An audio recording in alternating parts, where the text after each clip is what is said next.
Well, hello, Abby. It's been a while. Yeah, what's your news? I feel like I've been out of the loop with you. Look like you've lost weight, actually. Do I? Well, Yeah. I shaved. I went to Oh, Vancouver and Gabe had been messing around with my shaver, and I always have this like like kind of a no. quarter-inch spacer, and I was like in the shower, I'm like, oh, I gotta quickly shave. I went, "Eek." And then I looked Oh, at it, and I'm shit. like, there's a big line up here, and I had to shave myself, and it was like shocking for me and everyone in the house. Like Amelia wouldn't hug me goodnight. Tara was like, whoa, Well, you look and like you've lost 10 pounds, so I guess I it's good for something. I don't know if that's good for me because I don't. I need to. I need more weight. Like it's Yeah, funny, that's hey, true. when you get old, like my neighbor had got diagnosed with some kind of disease. Not crazy, but anyway, he had to get off fatty foods completely, and he flies. He firefights in the Maldives all for like 6 months. So I just saw him again, and he's lost so much weight Really. that he looks kind of like, if for him he's like, I look amazing, but I look at him like, you look kind of gaunt and older, Mm. like something about when you get older having a bit of weight might not be the worst thing. Yeah, I agree. I've noticed when people start running how haggard they look. So hadn't seen a friend for a long time and I saw him and I was like, gosh, he looks really haggard.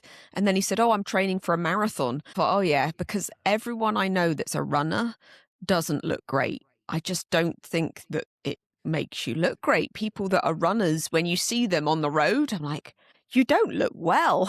It's a gaunt. Yeah. I don't know what the impact of running has. Like it just seems to not build muscle, like they get shredded and gaunt, I think. Well, any long distance sport, I think, Right. But do you is think like, biking is the same? Because I feel like I don't I don't know. I see some of the notice guys, that. like some of the guys in the Tour, and then the Tour de France, and they have their shirts off when they're in the bus or whatever, and they've got like no like chest Mm, at all. Like they're just skinny. shredded. Well, yeah, and also they want to be light. Oh, okay. But yeah, it's weird, right? The skin starts falling off your bones a little bit. Yeah. Yeah, we don't need to. I mean, I lost weight last year and I've started to put it back on. And last year, people were like, no, this does not look good. It's not great. When you, at our age, you just want a little bit of, a Little bit of little bit chub, plump. Not too much. It's like, a little bit just of a plump. wee. Yeah. I don't know how to put it. I just put it right on in my gut. Like I get this little pot belly. I've stopped snacking at night. That makes a difference. I've started to do the same because I kept seeing these reels where it talks about I sent you one, don't eat 3 hours before bedtime, and I Yeah. find that so hard because Oh, I me get the too. munchies at 9 p.m. Oh, me too. Oh, it's so bad, and I just have to put myself to bed. The only way to overcome the craving is just like, fuck it, I'll just go to bed because this is painful. Yeah, and I don't eat bad stuff. It's just No. like granola and Yeah, yogurt. crunchy. I need something crunchy Me at too. that time. And Yeah. so today I've been stuffed because I think what they say is if you don't eat enough protein in the day, you crave food midnight, like late snacks, 9 p.m. or Mm, whatever. mm. So I'm stuffing myself like boiled egg and cheese, and it's more than I want. But I think that this is part Gorge. of the thing of not eating enough in the day Mm. is that by 6 p.m. you have a big meal and then you get the munchies and Yeah, it I don't. puts you into not great sleep. Yeah, I burn so much. So I don't eat enough for what I burn in a day. But I think it's not really hunger. It's more just like desire. Like I Mm. just want to feel something in my Right, mouth, right, some yeah. flavor and some crunch, Yeah. and Yeah. it's like comforting, right? Like sitting on the Yeah. TV, watch the Oh, TV with a little totally. bit of something to munch on. Yeah, it's so hard because I'll look at the clock and it will be 6:30 and I'm like, fuck it, my window's closing. And I'll still Uh, be filled from eat. I don't really want it then. I want it later. So I'll make myself eat it. But you're Yeah, right. It's not about hunger. I'm not hungry at 9 p.m. But no, I'm like, my tongue is like, I need the crunch. yeah. I've got to have something crunchy. It's such a weird thing. So tell me your Um, news. well, my news, I don't know about my news versus the news. Right. I know you've kind of unplugged. But man, I just watched last night the Ireland. Have you seen the Ireland convoys? Yeah, I've seen a bit of it. Yeah, it's like when Canada did its thing. Mm. Like they got the army coming in and arresting people. Wow, I didn't see that. Yeah, it's.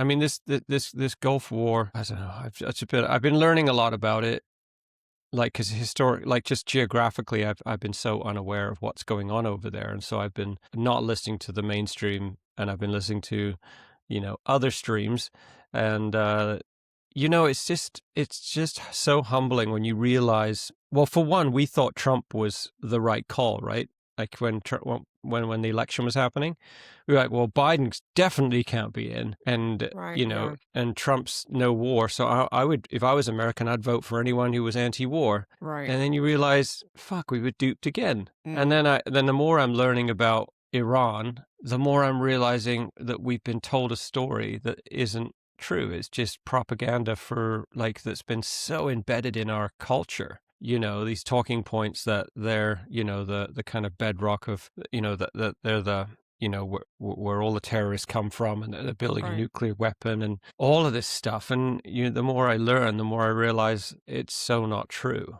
I mean, Mm. I'm listening to professors who teach in universities there and they say, yeah, I've got many women in my class that don't wear headdresses, Mm. and all of these types of things. So that's kind of like humbling and frustrating, because I'm like, what else? It's just so much unlearning to do. Yeah.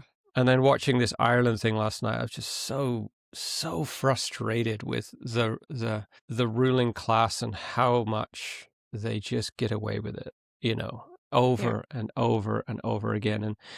And then you kind of think, well, there's that whole kind of just don't watch it, it brings you down. And you realize too that in that there is there's an agenda there, that you Mm. give the people too much information, they will just shut down. You release 2.5 million Epstein files and everyone's going to be so overwhelmed they just will just look away. And no one gets arrested and nothing comes of it. Right. But I notice in myself that there's that unplugging. And I notice too, you'll bump into someone in the street. You could bump into two types of people. One would be like, oh, yeah, it's terrible, man. I can't believe what's going on. And we're heading into, or the other part, oh, I haven't even watched it. I have Mm. no idea. And you Mm. think, they're not, both have their, I see that, you might live that whole burying your head in the sand is kind of their agenda. Mm. That's how they know they can just keep pushing forward, because people will they can't process this much information.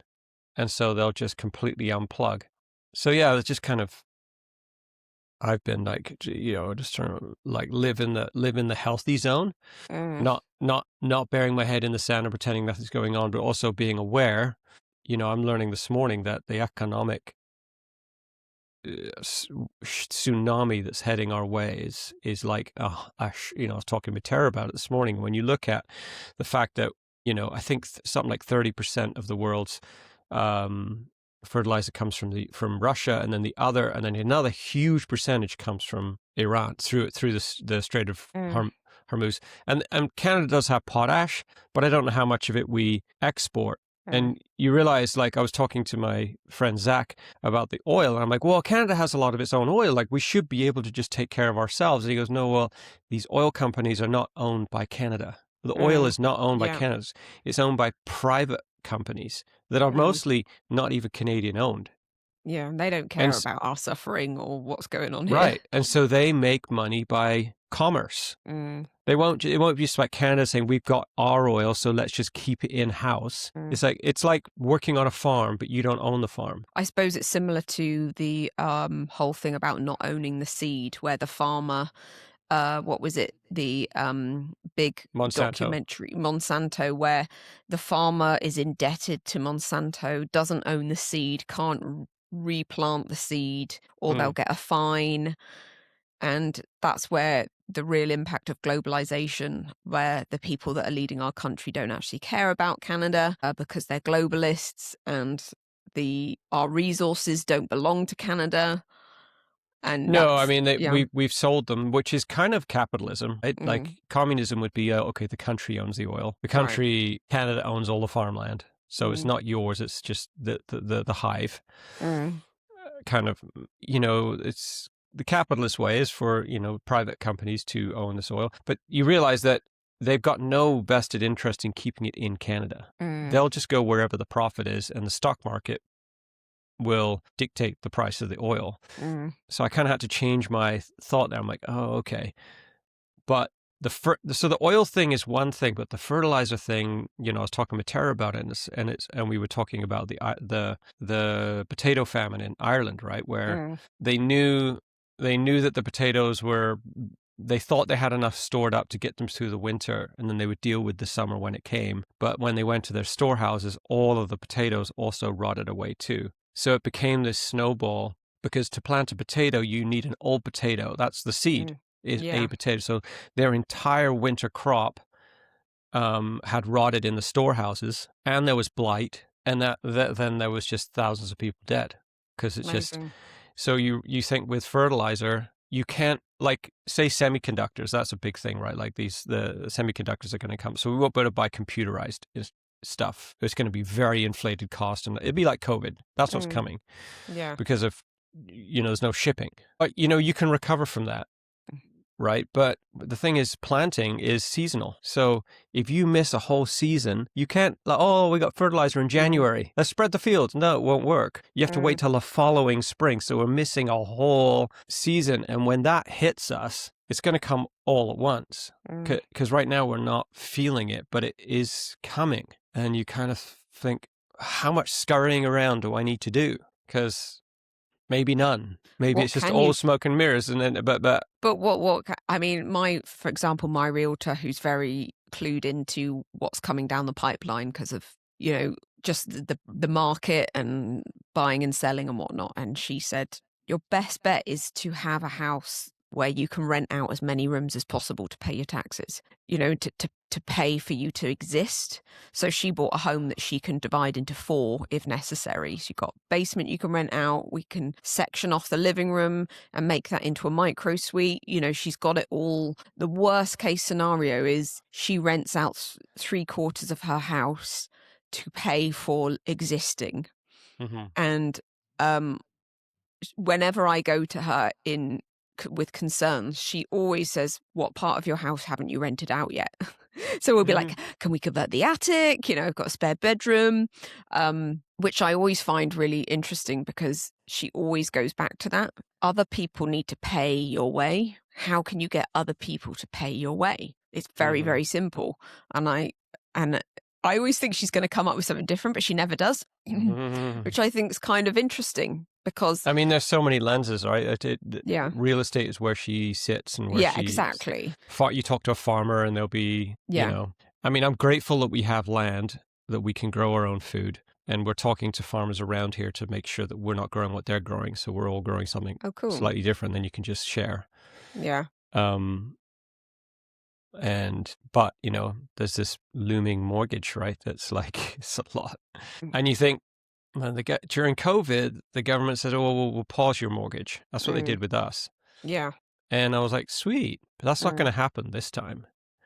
It's, I just, and then to add insult to injury, I was like texting my friend, I'm like, cause we were talking about the price of diesel right now. Like, it cost me $320 to fill my truck up. A week ago. I just drove past the gas station last night. It was $2.80. So we're 20 cents away from $3 a liter diesel. Who would have thought? So my tank would cost close to $400 to $500. And my friend who owns, he excavators and tractors, all this stuff, right? Does landscaping. He thinks by the end of the year it's going to go up to $4 a gallon, which is like no one's driving anywhere. Well, then you think how much. Well, every piece of every grocery you eat comes on a diesel powered truck or train or boat. Yeah. All diesel powered. So we're going to end up spending, it's going to It's just crazy. Stupid. It's just stupid. Do you remember when we were growing up? Some fucking narcissist knobhead decided to do this, and that's what's so frustrating, is that these guys, the top 1%, don't give a fuck. Because they're actually making money betting against so they're actually making profit. And I'm like, if ever there's a time for a God to come out of heaven and just turn over the tables in the temple and just say, this is a den of thieves, it's, I mean, there's always been corruption, but it's so disgusting to me that these people are sitting in their ivory tower and they're still untouchable. Mm. And they're still making more and more and more. And there's no consequence. There's no accountability. There's no accountability, Nothing. and I will probably die, and my kids will see the same thing, and it might be their kids that finally see change. But you realize we're living in an Elysium world, right? Where they're up there in their ivory tower, and we're down here squabbling around. The middle class is being completely obliterated. But this has been going on for a millennia. Like, this isn't, if you Well, think there about... has been a flourishing middle class for a long time, but it's been over our lifetime. The middle class in the last 8 years or so has been crushed by taxes and...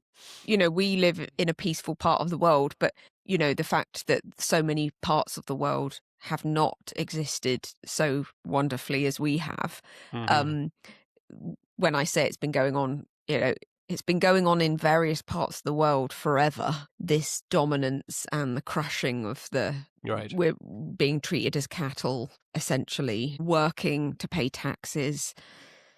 It's just an incredible system. It's like, occasionally you look up and like, who invented this? Where did this... Whose idea was this? Well, it was the creator, right? To put some kind of seed in a human's heart to be jealous. Since Cain and Abel. Yeah, envy, jealous of another man's wealth and prosperity. I want more. I want more than what he's got. I mean, that's what's so beautiful about nature. It just stays in its lane. You know, I'm a fish. Yeah. But I guess even in nature, only the strong survive. So there is still this kind of vicious, you know, they're always on high alert because at any moment they could get taken out. I think the lion is about the only chilled out an elephant. Yeah, there's very, very few species that are chilled out. Yeah, everyone else is like in the middle of the savannah. Yeah, I think a lion sleeps for something like 23 hours a day. Yeah. Just no threat, not even hiding. Gonna fuck around. No, just scratching his balls. And other than that, everything else in the animal kingdom is literally like I could be wiped out at any moment. On high alert. I know. I went to my I made this chicken house, and it has like 12 chicken stalls, so they can all have their own little nest to lay eggs. But they all lay their eggs in one. Really? And they'll wait for the other one to kick out, and then they'll jump in. I'm like, makes it easier to pick up eggs. Well, I realized they want to be in the corner because they're afraid that their nature is to be in the corner where they can... Safest. Oh, it's like, you know, someone that was in the army or whatever, when they go to pick a table, they'll pick one by the door, right? If you're like in that world. So that's what they think. I got to back, even though the farm is so incredibly safe, they still in their nature need to hide in the darkest spot to lay their egg because they're kind of a sitting duck, quote unquote. Yeah. And so now I'm like, oh, I got to make all these little dark corners for them. So funny. That's hilarious that they all... I mean, is it not helpful that you can then just go in and they're all piled up in one spot? It kind of is, but it's disappointing for me because I've built all these nice things and they're not even using them. The penthouse chicken coop. Yeah. And they just want the dirty, dingy little corner. Oh, and then they got... Our ducks are producing more than our chickens. And I said to Tara, we need to kill off the chickens that aren't producing because grain is not cheap. And I'm like, how do we figure that out? Stand there all day long? Right, and figure out which one's laying? And they have times off sometimes, right? Right. They'll take a break. But the chicken, I had a really nice chicken coop that I built. It was all painted white inside. It was pristine. When we inherited 7 ducks from a neighbor who got kicked off their farm. And they are the dirtiest animals. Oh, yeah, because of the webbed feet. Well, no, it's not the webbed feet. It's because they drink all day. Like if they're in the pond splashing around and I fill up a bucket with a hose and they hear that water, they'll run over. They get so excited by running by water, even though and then they'll drink and drink and drink and drink. They drink all the time. Really? So when they shit, it is literally like turbocharged diarrhea. It doesn't. And then their webbed feet don't help though, because they're not walking in a dainty kind of low carbon footprint way. And then, so the chicken will poop, it like drops out of its bum, right? Yeah. A duck will poop, and it's literally straight out like a pressure washer. And so all up the walls of my nice clean chicken house is duck shit. Motherfuckers. Just So is the reward, because I've heard that people have said, I'll get chickens over ducks because ducks are extremely messy. They'll ruin your lawn. They just leave a mud mud bath behind them. Mm. Is the reward? It's a mixed bag because ducks have way more personality, so they're way cuter. Yeah. Like, they love splashing around and they're fun, and they don't wreck your garden because chickens, they can't Okay. scratch. Chickens Okay. will uproot everything. Ducks will just burrow with their beak, and so they'll actually Okay. get all the slugs. Chickens Nice. wouldn't. Yeah. But we don't let them out in the garden, so Mm. because I don't know how we would get them back. So the only downside to ducks is, there's more protein in the eggs, but the eggshells are so hard that you literally have to Really? whack them on the frying pan, and I Wow. always get shell in the egg because Mm. it's just, you have to just smash it apart. It's like so thick. Wow.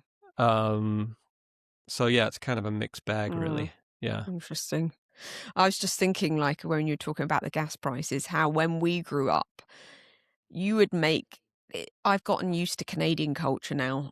But when I was growing up, if you decided you wanted to make something and not all of the ingredients were in the house, you just adapted. You didn't jump in your car and go to the store and get the missing ingredients. Right. I remember the first time I went to Montana, where all day long people were in and out of that car. And at like 5 o'clock, if you're starting to cook, oh, we forgot the taco seasoning. Okay, I'll just run to the shops and get some. And I would look, I just couldn't believe the amount of time people spent Mm. going in and out of the damn car. Because in England, what you'd do is you had your shopping list and go into town, and get everything done on that one trip because Mm-hmm. gas was so expensive. Yeah, we grew up, phones, you had to pay to phone, even Yeah. your neighbor, right? But Is that, texting cost money. Well, before cell phones, yeah, you would call your but neighbor and it would cost money.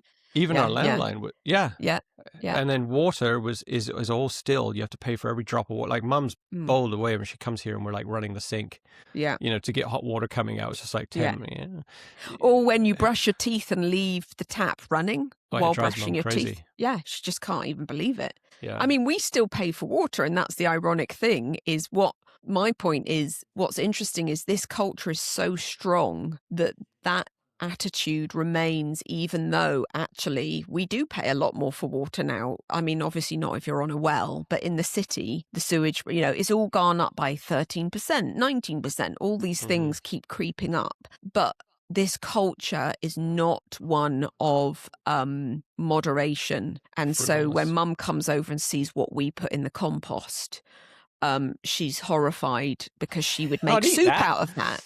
Well, Yeah. yeah, she would make soup out of shredded carrots and ends of asparagus and all the bits that we would just throw away and be like, I could fill a compost bin in a day. But what I find interesting is, whereas probably in England it doesn't take much for them to pull back because we've grown up in that culture where we would share the bath water until it was grey and Yeah. have like one bath a week, and it would be in 10 inches of water, and you'd be flicking it onto, you do that swinging thing where you try and get the I was water to telling cover someone you. just the other day, I was like, I had to make a tidal wave in the Yeah. bathtub so that my top of my body would be warm, and I didn't even have boobs. So I kind of had what it's like if you got boobs. Well, the thing is, the tap's right there. No one's watching. And it's interesting that we didn't go, fuck it, I'm just going to put on the tap and get more water. Yeah, we were We afraid of. understood everyone's got to share this water and there's no more water to be had. And you don't just, I'm sure someone would have come in had they heard the tap go on. And we just don't. And so over here, I think it's so much harder because no one's got a living memory of being that way. No, I mean, Mum was a war child, right? I mean, I used to wake up in the morning in winter in Cana, seeing my breath. Yeah.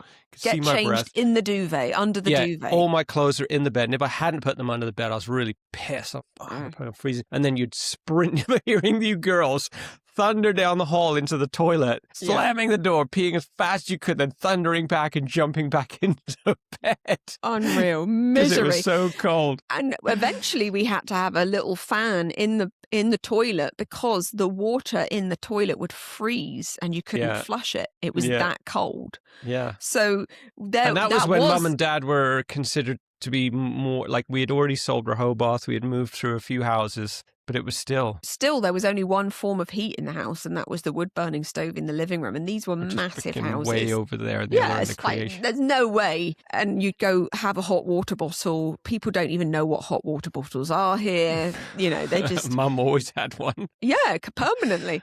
But tucked up her. yeah, but it's just... So what I find interesting here is you'd think there'd be less cars on the road and that people would be implementing these measures of, right, 1 trip a day.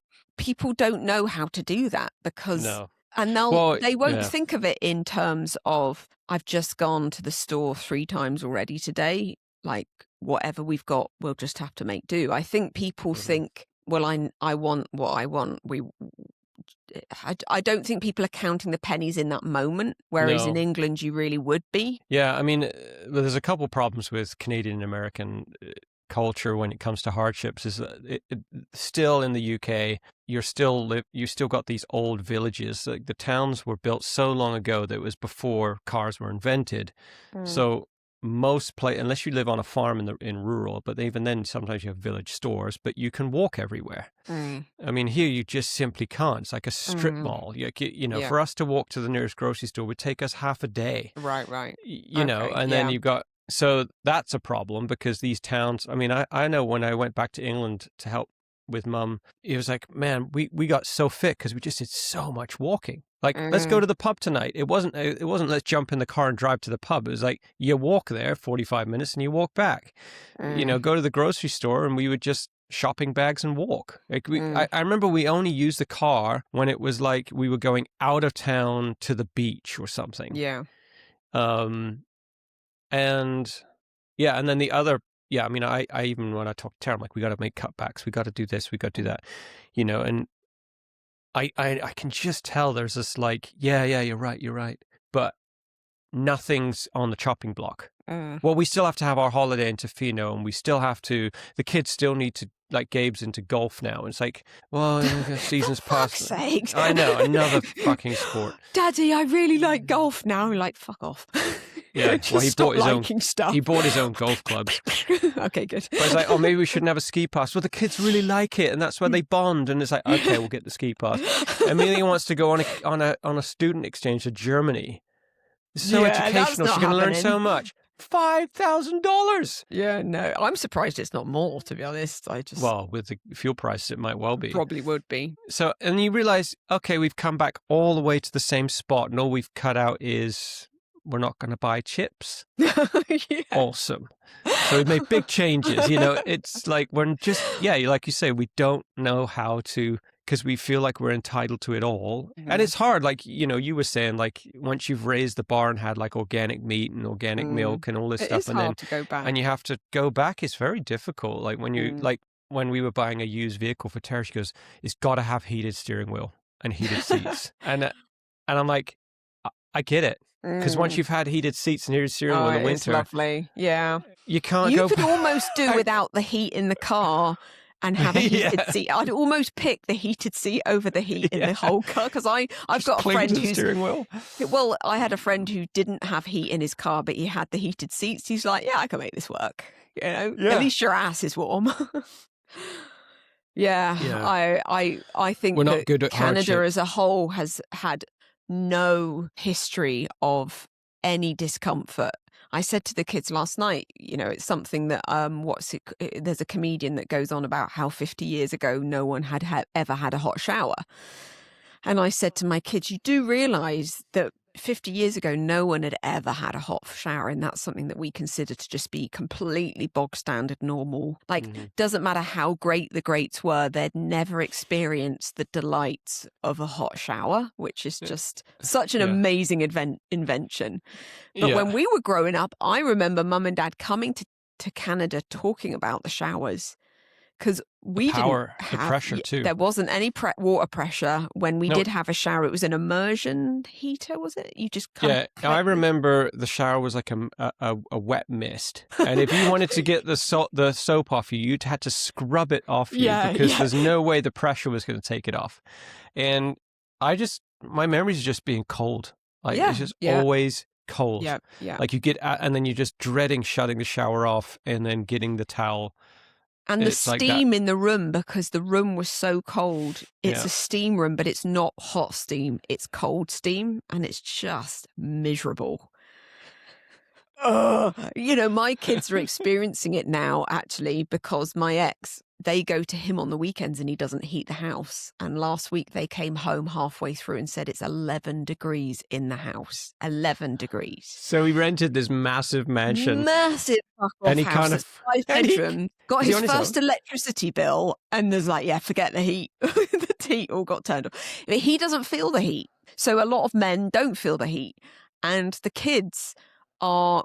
There's no food in the fridge because he's doing permanent like carnivore, I don't know, 5-day fast and all this stuff. And he doesn't bother heating the place because he'll open windows in the winter. The windows are open a crack. Why? Low. Gotta let the Wi-Fi out. I Go don't on, know. Wi-Fi! Go on! Go outside! So last weekend, I thought the kids were gone for the weekend. I'd sat down, started to put the TV on, locked the front door because my day was done. And then Smoked a joint. Yeah, did a line. So I'm watching TV and I see these two shadowy figures come to the back door. And I'm like, someone's breaking in. I was like, whoa! And the girls pile in the door from the gym. They're like, we can't go back there. It's too fucking cold. It's 11 degrees. And they just couldn't bear it because I had the fire crackling here, because I yeah. get really toasty. I figured out Win. this is the win for kids. It's so simple. A fully stocked fridge, warmth, and just peace. They just want peace. Like, they don't want any drama, just peace and quiet, really, really warm.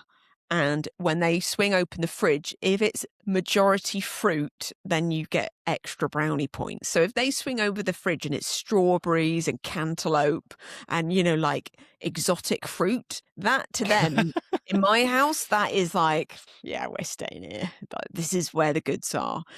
And so they'll do this thing now. The girls will be at the gym and they'll call up Wilfie, who's with his dad, and say, has he shopped yet? Is there any groceries in the fridge? And Wilfie will run over and see if there's any groceries. And if there isn't, they come here, eat food, and then go back to their dad's. Oh, no. So you're being played. So basically, I don't care, but it's just funny because they'll check who's got the most food. And I've always got the most food. So, but then if he does go to Costco, it's a windfall because that is, because I don't have a Costco membership. So when he does shop, it will be a Costco shop. So it'll be barrels of brie and, it's like everything that I don't shop for, they'll get there. Yeah. But I just find it really interesting as I enter into this kind of co-parenting thing or whatever you want to call it. What kids actually want is very basic. They want a cozy, it only has to be one room in the house that's really super duper warm and a fully stocked fridge. And no, they just don't want additional hoo-ha drama. They don't want anyone raising voices and none of that. Just a very, very low key. I mean, yes, they like excitement, but I think they would still choose peace over excitement over the long run. Just like give me some peace and quiet. Yeah. Which I find really, really interesting because I never would have needed to even think about those things because we only had one home for a very long time and now they've essentially got two homes. And they keep forgetting. You must have had this where they forget stuff at the other house and they're, for fuck's sake, where's my cleanser? Oh, it was a nightmare. Who's got the lunchbox? Oh, you got to go. You don't have your soccer shoes. Oh. And then you end up buying two of everything. Yeah. And then everything migrates to the other house. And I'll say just keep stuff there because they aren't organised enough. They're not used to this enough to be organised enough. So they'll leave for the day, go to work, think they're going to come back here and then realise they've left all their stuff at his house, then do a 20-minute round trip to get stuff. It's just an absolute nightmare having two houses. And this is what they dreaded. Did they, if they had a choice, are they doing this out of choice? Or because they can come and go as they please. But I think where they're landing is probably eventually they'll just go over for dinners because that's where someone's more intentional and present. It doesn't work. It doesn't work long term doing the half week. Like Monday, Tuesday, you're at their house. Like Jen and I eventually settled on I kept Raven, she kept Jasmine full time, Yeah. and they would do, or I had both kids, Yeah. and she's for a period of time. It was the only, because the kids, they didn't like it. They were like, I hate this. Like, all my shit's over there. My friends are here. Yeah. It's really, Very it's like, disruptive. yeah, it's like camping all the time. Yeah. So they don't really want that. No. And there's Yeah. nothing to do because they haven't fully established themselves in both homes. Mm-hmm. There's nothing to do there, because it's not their childhood home. And typically in your childhood home, you've got everything set up. Yeah. It's just different. So I don't know. We're just in that phase of them figuring this all out. And it doesn't impact me as much as them, because it's definitely like they'll say, oh, we'll go to his at 5, and they won't even leave here till 8 p.m. because they're so disorganized. And I'm not the one driving, because Sapphire drives, which is fantastic. Does she have her own car? Oh, yeah, she's got her own car. Oh, nice. So she's the one running around, which at that age, they don't mind. I've got this little, I don't know if you've got it for your kids, Life 360, this app where you can see their movements wherever essentially wherever their phone is, you can see. There's a little shoe for if they're walking. If they're driving, I can see exactly what speed she's driving at. What? Can she turn that off? Yeah, but she doesn't. It's not like I'm going, you're driving too fast. But when her and her group of friends drove to Montreal, I could see exactly where they were on the highway, how fast her boyfriend was driving, which was just quite funny because I'd only just worked that out. I'm like, oh, he's sticking at 110. Good for him the whole way or whatever. But I love it because I don't have to blow up her phone. I can just, like last night, she went out with some friends. I woke up at 1 a.m.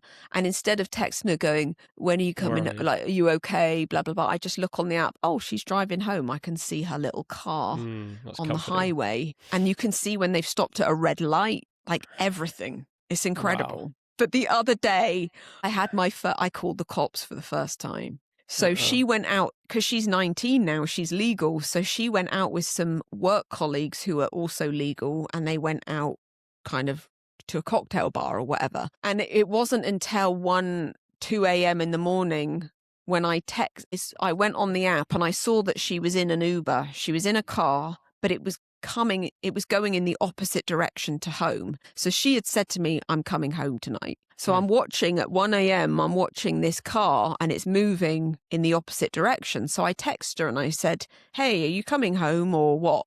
No response. So then I called, still no response. And that for a teenager is just, they're always on their phone, And then she got to a location in the city, and then she basically stayed there and didn't leave that location. And so now it's like 3 a.m. in the morning, and I'm thinking, that just tells me where her phone is. That doesn't tell me where she is. Also, I don't know where she is. I don't know this address. And shoot, I didn't get any of the numbers of anyone she's with. I have no idea how to contact anyone. And now it's the middle of the night.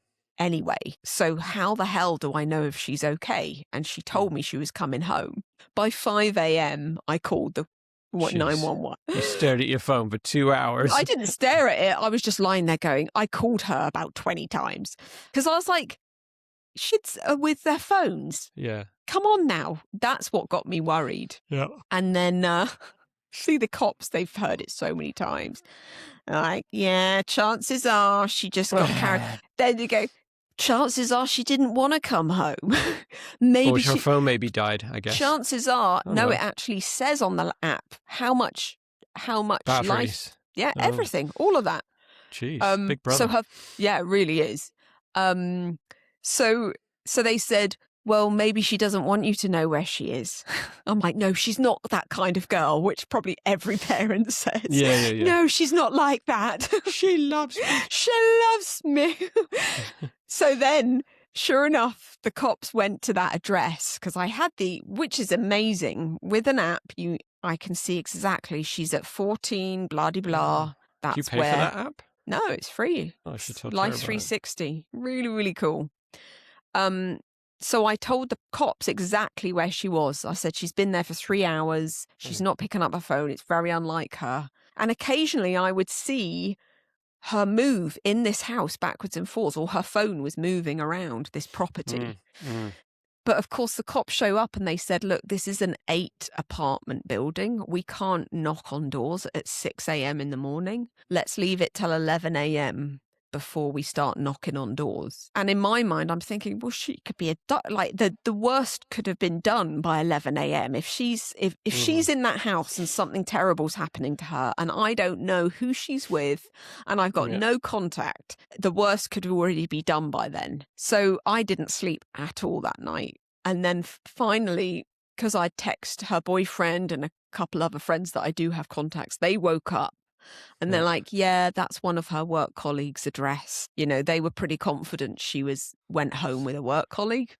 Yeah. And finally at noon, she calls me and she said, oh, I was really drunk and my phone was in my purse and my friends took the purse.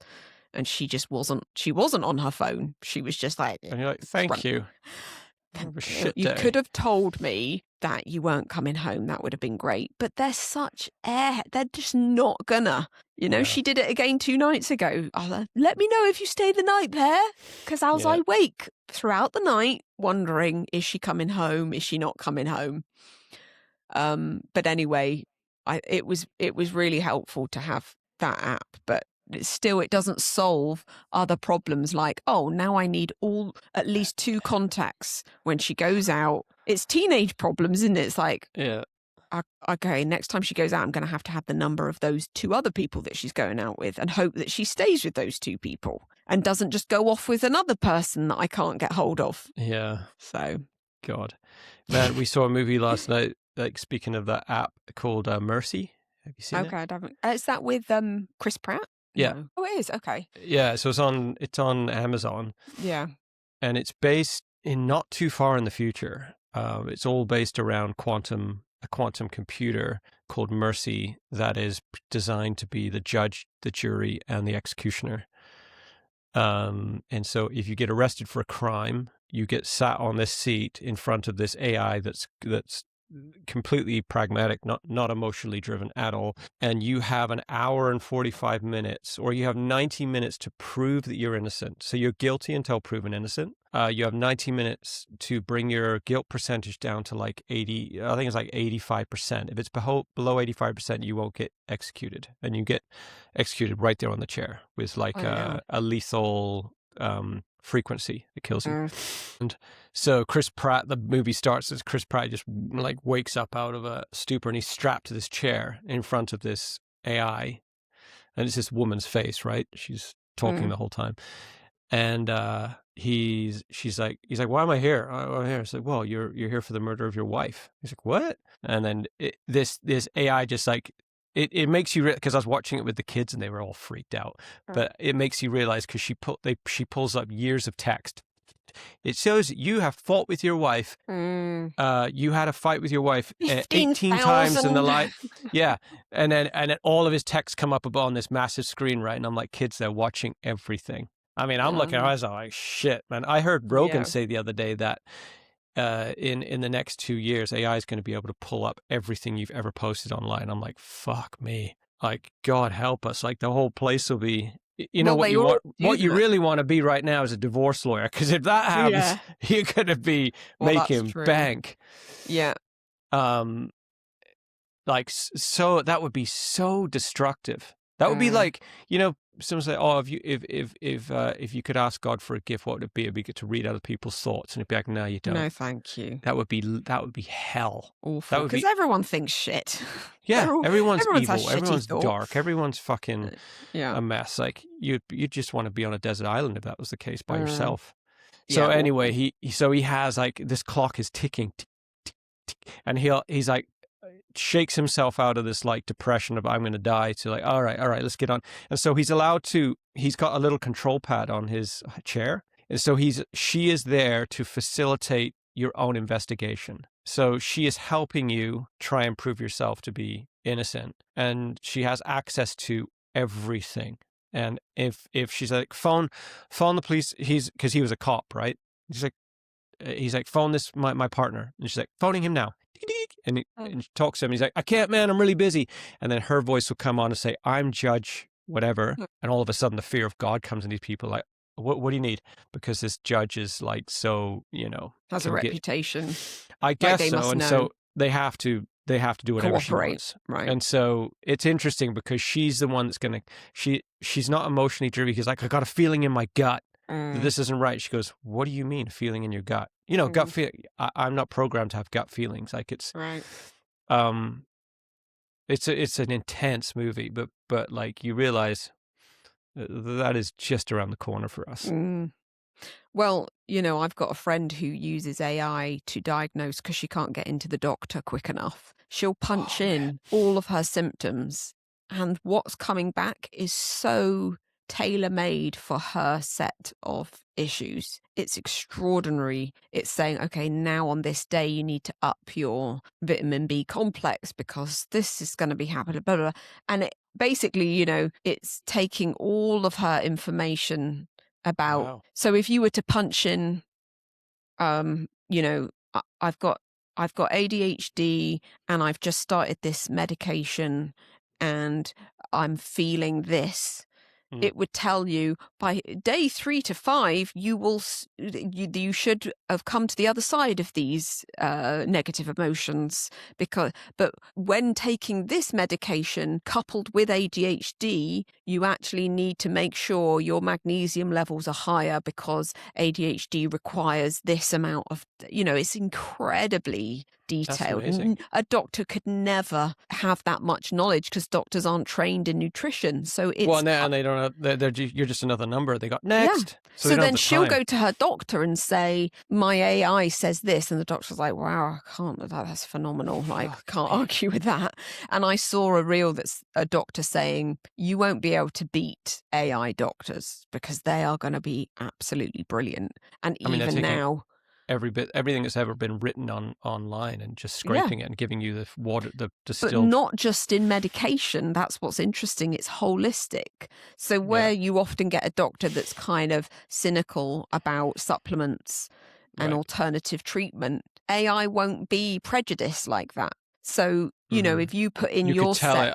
I don't want to have a jab or whatever. I want to do this right, naturally. It will then tailor it. perhaps, yeah, it seems to. I mean, I've never used it, but she's having conversations. And a friend of mine had a 2-hour conversation with AI the other week where he said, this is how much money I've gotten from my refinance. I need to move to this area because of custody issues. What kind of house should I invest in? Blah, blah, blah, based on this zip code. And AI basically had a 2-hour conversation with him. As he had more questions, it was answering them and basically coming up with a business plan tailor-made for his situation. Well, I went to see Rick Cleef. I went to stay at his house, and the other day, and he said he was just talking. He does a whole bunch of different things, right? Makes documentaries, works on reserves and all this. And he said, I've just had literally 2 days. I've been talking to Claude, which is an AI chatbot. And he goes, like 7 hours a day, I've been having this stream of consciousness with Claude. And I finally know how much I need to charge, where I need to focus my energy, what I should do to get my business, and how to monetize what I've so confused about. It basically, it even said to him where to send, where to go get quotes for his website. Like, these are the 3 companies you should get quotes from, compare them with each other. And he's like, it's amazing. It's like a finally, and then I don't know if I told you this, but I was at the gym and I downloaded Claude. And I just had a vocal conversation with my earpods in, and I was like, hey, I've been running my business for 20 years and it's been so many ups and downs and I'm feeling kind of trapped and not knowing what to do. And this voice, this British voice, it so empathized and understood my journey. I started tearing up in the gym because I was like, oh my God, I feel really heard. I feel heard. Yeah. Yeah, I really did. He was like, wow. He was like, wow, that is incredible. He goes, not many people can say that they've actually stuck it that long. Like, that must have been so No, he's got a good point. all the ups and downs and all of that, right? And I was like, whoa, I was like overcome I really with needed emotion. to hear that. Yeah, it was like so wild. But it's interesting what you were saying about your friend, because the medical system is in such a shambles. Like, my good friend has just got diagnosed with breast cancer. My really good friend's wife, so I'm friends with her too. But one of my best friends. And because she hasn't gone to see a doctor in the last 4 or 5 years, she's been removed from the list. Wow. So she has no doctor. Wow. So she had to go to emergency to talk to someone. Now she's been tested. It's going to take them 3 to 4 weeks before anyone can decipher what the test results are. So she's sitting knowing that there's something in her body. She had to go to emergency to get the test done because she doesn't have a family doctor because she just simply didn't go. So they just bumped her off. I could easily go 4 years without going to the doctor. Yeah. My so she's kids. It's like it's like if you want to stay in Canada, you have to fly back to England every now and then to keep your status alive. You know, it's the same thing. You have to keep going. My 13-year-old has never met his doctor, our family doctor, not even once. He might not be her family doctor anymore. Yeah, that's true. And so now she has to wait 3 to 4 weeks to find. So she took her results to the emergency, and they're like, nobody here understands what they mean. And so now, you know, so she's sitting there like day and night, worrying, wondering what the hell is going on with me. I've heard, and you know, and I follow on our Instagram. I follow a couple of people dealing with cancer. I don't know how I got into it. Maybe I wanted to talk to them on the podcast or something. But I follow this one lady in California, and she's this gorgeous, you know, mother of one, happily married, realtor, and now she's like she had breast cancer and shaved all her head off. She fainted at one point and gave herself a black eye, and I think I've seen that black eye has been on her feed for 3 months now. They said it's never going to go away. So she like all her beauty that she is like shaved head, looking gaunt, and I just watched her feed last night, and for the 3rd time now. So she had a vasectomy, full vasectomy. They were giving her this chemo treatment. Is it a vasectomy? I don't know if it's called that. Oh, is that your balls? Hysterectomy. Yeah. She had her balls chopped off, and they said, sorry, you don't have any. Turns out you don't have any. Vasectomy isn't even your balls. That's just snipping the tubes. But anyway, we know what you mean. Throw me a bone, everybody. I'm dyslexic. I can't even remember the name. Hysterectomy, isn't it? No, that's your womb, I think. Can't remember the name of the boobs. Laughing about it. Anyway, she had those chopped off. Yeah. And she's on this regimen of like chemo. I have no idea if she's into healthy options. And then they said, oh, sorry, we've misdiagnosed the strain of cancer. We got to switch it up. Another like 3 months of this other cancer treatment. And then last night she got on, I just came out of the clinic and they told me that they again have misdiagnosed me and it's another strain. And I'm like, and she's like, and this one is like a free radical, kind of like nobody really knows this one. It's new. And she's like, but I really trust my team that they're figuring it out. And I'd be suing them at this point. I couldn't help but think, if I was a construction business, if chemo was a construction business, I'd be like, we found more rot. Oh, no, it's more than that. It's your foundations now. Right. And you're thinking, I'm just going to be here for years making money. You'd think you're being scammed. Yeah, because the system is billing America, right? They've made millions off her. They're making millions. You know, Tara's best friend's husband, one of her best friend's husbands, is a cancer researcher, and they make, I'm sure he's making $400 to $500 a year. They have a house in New York, a house in Vancouver. Wow. They're flying all over the place to conferences, and I'm like, you've got no incentive to cure this problem at all. Well, like there is thousands of people, maybe millions of people making tons of money. Yeah. And then they're doing all of these fundraisers and billions. Your billionaires and millionaires are leaving all of their, money to, giving it to the cancer wards and all of this. And they're building, you go downtown Vancouver and the cancer ward is like the most beautiful building. Really? And you realize there's so much funding for it. There's so much money in cancer. There's no incentive to fix the problem. And you look at this woman and say, you're just being bumped around the system. The longer you're in the system, the more they make money. They don't want to kick you in and out. And it's incredibly lucrative. And it's the more prominent, there's other diseases that are actually probably more awful, like Parkinson's. And there's some really awful, but because cancer gets it's front and center, isn't it?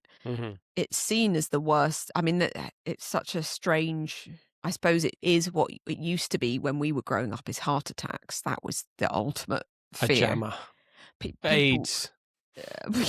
Well, I was watching something the other day about Andy Warhol. Have you seen the Andy Warhol documentary? No. That's really interesting. But what really was fascinating is how much AIDS in the 80s just absolutely obliterated people's lives. And it's something that's so long forgotten. But these people were basically saying, because they were part of the gay community also in New York, so that was the kind of epicenter of this whole thing. They called it the gay cancer. And they would say 70% of our friends died Yeah. within a few years, and you'd be partying with someone and on a Friday, and then on Sunday they're like, "Oh, Jimmy's dead now." It's like, yeah, I literally saw him 2 days ago. What the hell? Because But there was, Fauci was part of the yeah, Fauci. He was killing people. right, and that's what came to light. Then I watched the Texas Buyers Club, which Oh yeah. addresses, to a degree, it addresses it. It kind of skirts it a bit, Does it? because at the end in the credits, it basically said, from now on, since this kind of revelation, because this guy was going into Mexico to get peptides and things that were more natural. He lived 8 years with HIV AIDS when he would been given 30 days to live. So Matthew McConaughey, his character, defied the odds by going a more natural route. And at the end, it said, from then on, they reduced the amount of drugs that they gave AIDS Mhm. victims, patients, and had great results. And it wasn't really telling the full story of just No. how vicious that treatment was, and that was really the cause of why so many people were dying, because it obliterates your immune system. It's such a weird thing, right? Like even like I was going to send that link to my friend, and we listen to that Extreme Health podcast, or I do every now and then, and he's so good on the cancer subject. Does so much research, and I'm like, why do I feel so nervous to share this with people? Like, it feels like this, like you think that you would want to give them as much information as possible, but it feels like this like weird space where I think it's since COVID that there's this like stain that feels on me about it's like, oh, you should look into the fact, like chemo, lots of people say that it kills more people than it cures. Like chemo kills you before cancer does, Right. but to share that with people who are actually diagnosed, I just feel like so nervous to be able to share that information. I Like, don't know if it was like COVID, because Jamie. right, but I think there's certain things like how you pair it. There's certain no-go zones. Like if you were sending there's very personal things where people have their belief system that they don't want to have rattled. Yeah. What are And you telling me? The doctors don't have my best you kidding me? Of well, course they. that's just, don't even go there. I mean, if someone has adopted that belief system that they've got your best interests at heart, and that this isn't driven by money, it's like, don't even bother Yeah. with the Like Jamie, right? conversation. Like our uncle, Jamie or Rebecca. Okay. Okay, yeah, on Yeah, the down the island. island. Yeah, Yeah, like he's dealing with cancer, and I talked to Emily, my cousin, right. and Emily's like, "Yeah, I tried. They're not. Yeah. They're not. They No. don't want to entertain it." So, and I looked at him like, oh, "Fuck, man." So I gotta watch you die, Mm, and it can't say yeah, anything. yeah. It's that's how sad it is. Like, Mm. not saying that I have the answer. Maybe I'm sure chemo does fix some people in some cases, but It uh, obliterates your immune system to where coming back from that level of atomic bomb going off in your inside body, you, so many people, if they have to do a second round, would rather opt to die than to go through chemo, because mm, um, even brushing their teeth is agony, because their mouth is just full of sores and their immune system is just so depleted. It takes you to such a dark place in your immune system. It kills the good and the bad, and then you've got to crawl back from that. That often, if people get a diagnosis like a year or two later, they'll say, "Forget it, I'm not doing that again." yeah. But I mean, it's our dad was so ahead of the curve, right? yeah, Because when he was fighting cancer in a holistic way, there was no YouTube no, crazy. it was I mean, literally books. yeah, he just decided I'm not going. I'm going to eat carrot juice and a Yeah. tea, and was starving. And our mum said that the doctor came the day before he died and said, "I can't believe it. You're unbelievable. Mm, You've never been to hospital, only for dehydration. Did you go to hospital?" mm. And he died without any pain, which is one of the byproducts of fasting, is there's no pain. So he was fully lucid. He was and he having a didn't- conversation while he died, basically. I was talking to him. You were? Yeah, I was in the room with him, holding his hand. And I was When he like, died? Mum! I kept calling Mum because she kept leaving the room. I didn't know this. If I was the swearing type at the time, I would have been like, for fuck's sake! How did you know he was dead? Because did he tell you I'm He was slipping away? bolt upright with pillows behind him, and he was breathing very, very rapidly with his eyes like just kind of fixed. He was very much alive, but it was like something's going down. It almost was like the blood running through his body was running out. I just got this sense that, he said his fingers were tingling. And probably euphoric then, because that sounds to me like bloody hope so for his sake. Plunge type of rush. He was not screaming. He was not in pain. Because Dad didn't cope well with pain. You would have known. And there was no drugs in him. Zero drugs. He kept. So he's like, because I was holding his hand, and he was holding my hand, but he was also kind of going. They were obviously tingling because the oxygen was just leaving his body, and then he stopped breathing, and then he came back to life again because it was that like. How come I didn't know this? I don't know. That's really funny that we've never talked about this. Because Mum was flapping around calling the nurse. Because normally a nurse would have been there, and they had no nurses coming in. The only time someone came in, I think, and I don't even know if it was a nurse, they brought him an inflatable bed that was kind of because he was so bony and thin that it was very uncomfortable. Yeah. But the only time a nurse came was when he'd already died, and they were basically taking his body away. And they couldn't believe that this was a family affair, that no medical person was anywhere. Because Mike had gone, was in the house. Mum's ex-husband was in the house, and he's so chill, he had his hands in his pocket, and he comes in and pokes his head round the door. Pete. He pokes his head round the door. He's probably going, yeah, I reckon he might be dying, actually. And walks out, and Martha comes in the house, and he's like, you might want to go back in the room. He's like a stoner that's not stoned. Totally. It's amazing he's not on drugs. Just with his hands in his pocket, he's like, yeah, you might want to go see your dad. And as Martha comes in the room, that's when, I guess Dad's breath was properly leaving his body, because there's this one more. Final. Yeah. And then did he just like fall not over? at all. No, he's not at all. Just sitting upright, head back in the pillow, eyes open. He died with his eyes open. Was it scary? Yeah, it was really not. It was really weird. Because I think what had happened is initially we were all in the living room, and Dad kept going, Billy. He was calling from the room like, someone might want to be here for my dad. I mean, if you're in the middle of a good movie, don't worry about it. I'll die alone. We were chatting away, me and Mum, I guess. I think it was me, Mum, and Mike. And Michaela was on the phone to Mum. I think Michaela was somewhere in the mix. Somewhere in there, she was on the phone, I think. Either before or after, I can't quite remember. But I kept hearing Dad calling, Billy. And he knew it was coming. He must have, because he was quite I think you would have a sense. Happy to be there on his own for hours, on his own. So I went back there first because she was on the phone, and then she just kept leaving the room and coming in and out. And I'm like, he's fucking dying, man. Something weird is going down. It was like he was hyperventilating. But did he explain anything he was seeing? Nothing other than my hands are tingly. I don't think he said anything else. He might have said I feel strange, but I don't think he said much. It was like he was being pulled backwards into death, like it was a shock. It wasn't. It was very quick and shocking, but completely lucid. Like where they say he had stopped fasting about 2 days before. And he started eating.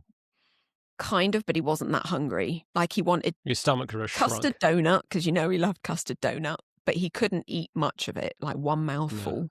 Yeah. And a curry. We ordered a curry. Did he just love the flavor though? He was so weak. I don't think he could eat much.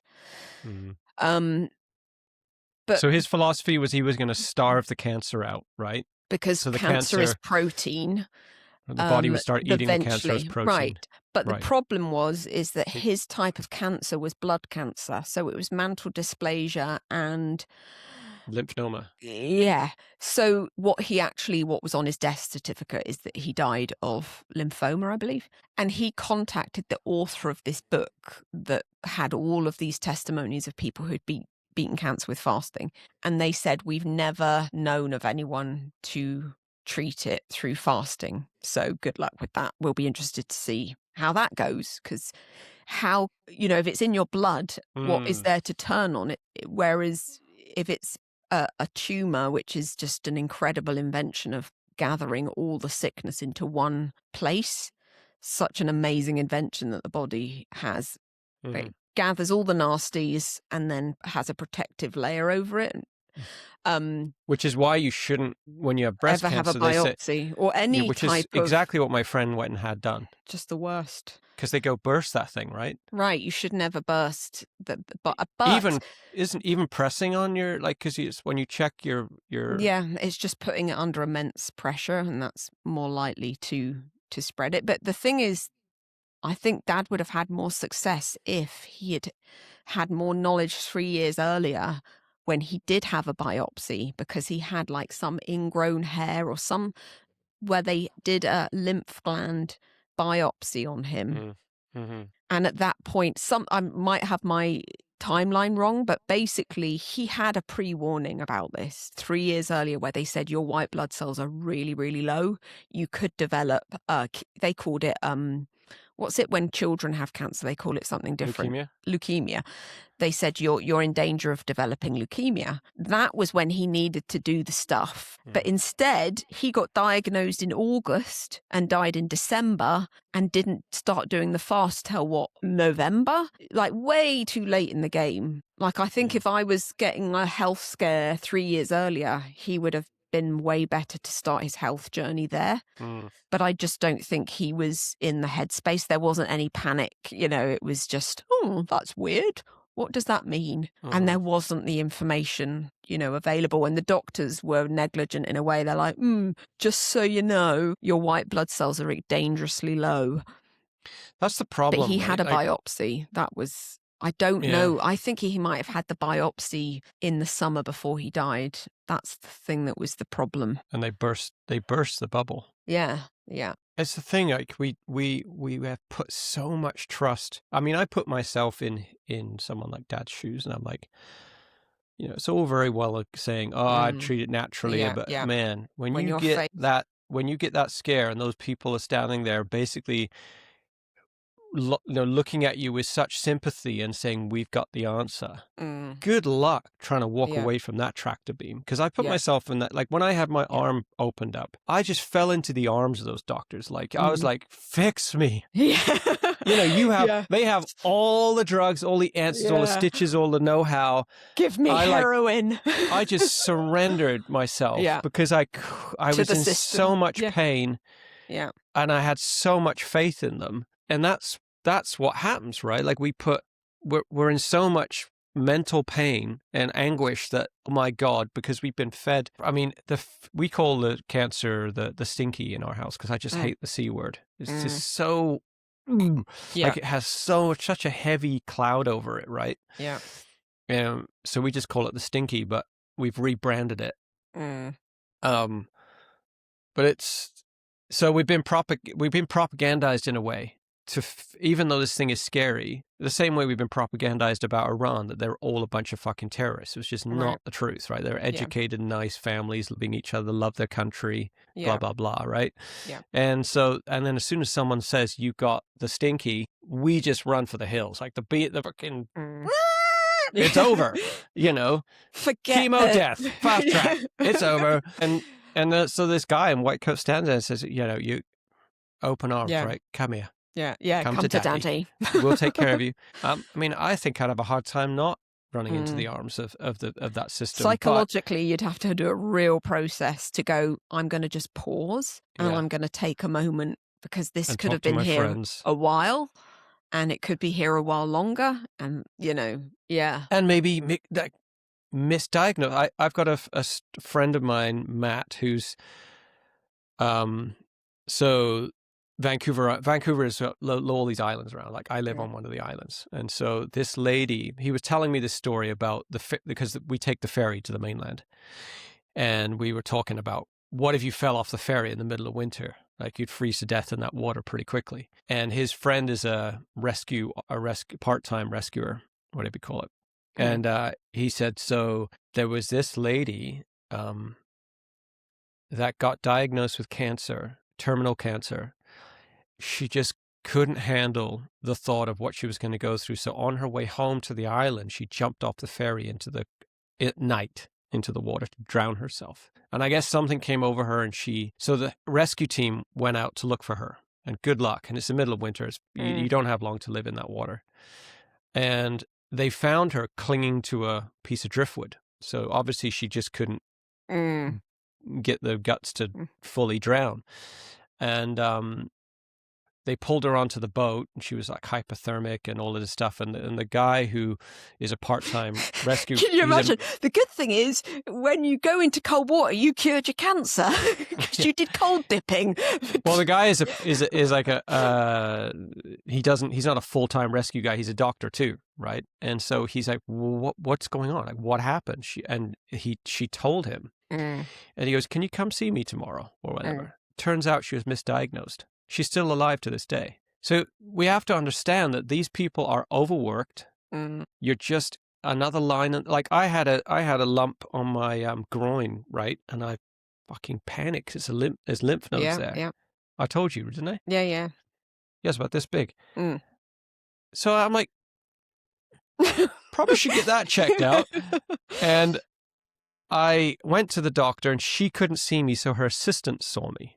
So I showed her this lump, and she drew a little picture of it on a sticky note. She goes, "I'll get this to the doctor, and we'll get back to you." I get a call from the doc. I get an email from the doctor. She goes, "Come in to do some blood work. Go in to do some blood work." She calls me with the results, goes through the blood work, and I said, "Well, what about the swollen gland?" "What?" "Yeah, the picture that your assistant looked at."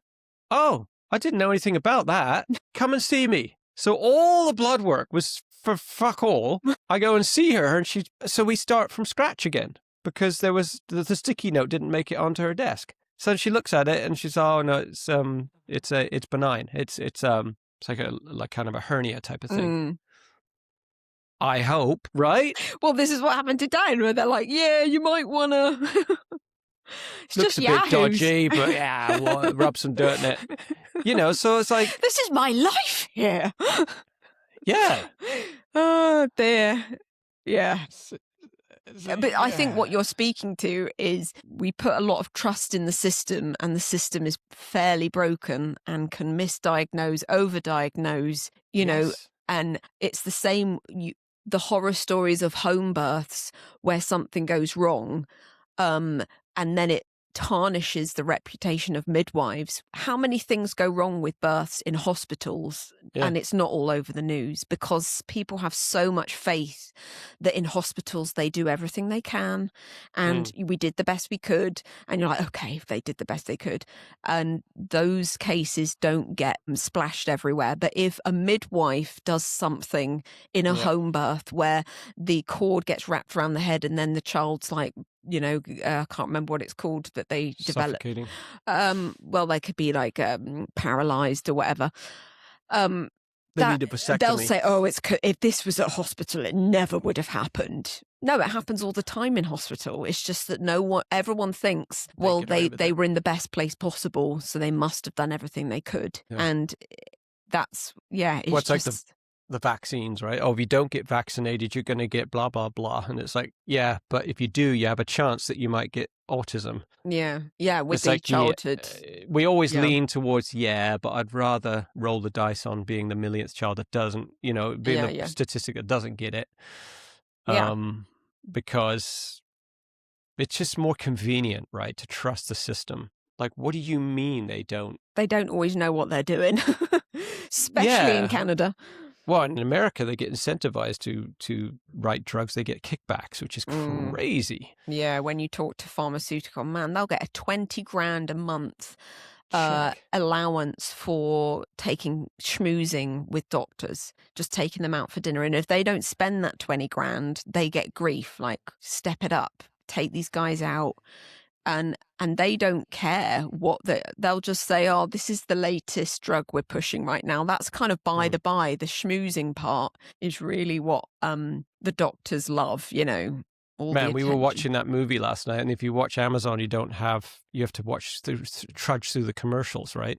Because poor old Jeff Bezos is tight for money, so he's got to put commercials on his fucking station. Trying to build another rocket. So the first commercial is Ozempic. Really? Yeah, and it's like literally you can just buy it on Amazon and it will deliver it to your door, right? And there's so many health so problems Amelia's with watching it. I was like, what's that? I was like, oh, it's and then the next commercial is chocolate. Okay. Lindell chocolate. Yeah, yeah. So they want you to, you can see what they're doing, right? Right. Here's the thing. Ooh, eat chocolate. Don't have and to the feel one guilty. after it was one called Diabetes. Raven. Then the one after it, the bookended it, was a product called Raven, which is a weight loss drug. Sandwich it's crazy. between Lindor. Sandwich between chocolate. Amazing. Yeah, there's so many people that have got health problems from Ozempic now. Now Yeah, it's I was talking starting to come to light. The nurse that was on this podcast, she says one of the things I do is prescribe some of these, and she goes, there is cases where people's stomachs have just literally stopped working, and then they have to have like a bag. Yeah. Because the message to the body is we don't need paralysis, basically, stomach paralysis. Incredible. Yeah, Yeah, and I mean, like Robbie Williams is going blind, and he said, because he's taken weight loss. I don't know whether it's Ozempic, but let's just say it's Ozempic. And he said, I think he said it. You might want to read the label because I'm going blind. I can't see the crowd that I'm singing to anymore. And that's one of he didn't know, and he wanted to warn people that these side effects. And once you get on it, I don't know why you can't get off, but I know that one of the things if you do get off is massive weight gain, because you can imagine how ravenous your body would be. Just you're starving your body, losing muscle mass, and then finally get off it. And it would just be like, oh my goodness, you would just crave food. Have you seen Jelly Roll? Oh, Jelly Roll? Yeah, that singer. Have you seen him like then and now? Yeah. He was literally more than 400 pounds. Really? Well, yeah, he says literally his wife couldn't find his penis. Like he had What a time to stop. Hello? Well, the power went out, which is kind of weird and spooky because we were just talking about the war and the changes, and then it's a calm, sunny day outside, and poof, the power all goes. And we ended on Jelly Roll not being able to find his penis because he was so overweight. Yeah. Well, it was good to chat with Abby. It's been a while. I think the takeaway is, one takeaway I would say, listen to the Extreme Health Radio podcast. And he's got such a huge resource available to everybody on just about anything, but he does talk a lot about cancer and just about any disease. And he'll email you studies if you contact him. I've listened to it on and off, and he's super, super good. And I think, you see people wearing these T-shirts, question everything. I think that is what we need to have a posture of these days, is like question everything, because what people know now, in 5 years' time, they'll be like, oh my God, I can't believe they prescribed that. I mean, we all talk about the days when doctors used to smoke and they would prescribe smoking to calm you down. And now we look at that and think that's crazy, but that wasn't that long ago. It was in the 60s, right? I think the 50s, 60s. Not that long ago. So in 10 years from now, what are we going to look back on and think, oh my God, I can't believe we used to have cell phones and keep them in our pockets. And now we realize those things, Wi-Fi gives cancer. And everyone's going to keep their cell phones a million miles away from them. We laugh about these things, but these are realities that we could uncover. I mean, we're constantly evolving in understanding. And so question everything, and don't be afraid. I think there's fear that we all have to um, look at alternatives. We're so programmed since our mothers, we're just programmed to believe the system.